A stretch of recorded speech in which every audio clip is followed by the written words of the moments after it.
চলো আজ তোমাদের একটা রেসিপি শেয়ার করব। রেসিপিটা হলো বিটের হালুয়া। প্রথমে বিটগুলোকে কেটে ধুয়ে স্ক্যাপারে কুচিয়ে নিলাম। তারপর কড়াই বসিয়ে দিলাম গ্যাস জ্বালিয়ে। কড়াইতে দিয়ে দেবো হচ্ছে কালো জিরে আর একটা শুকনো লঙ্কা গোটা, একটু ফাটিয়ে দেব। তারপর দিয়ে দেব হচ্ছে রসুন কুচি আর কাঁচা লঙ্কা কুচি।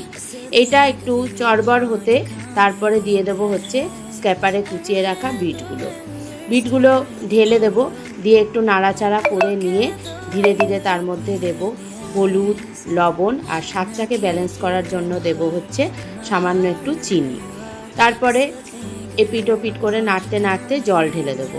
জলটা ঢেলে দেওয়ার পরে মিনিট 10 পরে নামিয়ে দেব। দিয়ে একদম তৈরি হয়ে গেল বিটের হালুয়া। রেসিপিটা ভালো লাগলে তোমরা অবশ্যই কমেন্ট করে জানিও, আর আমার এই চ্যানেলটাকে সাবস্ক্রাইব করে আমার পাশে থেকো। টাটা।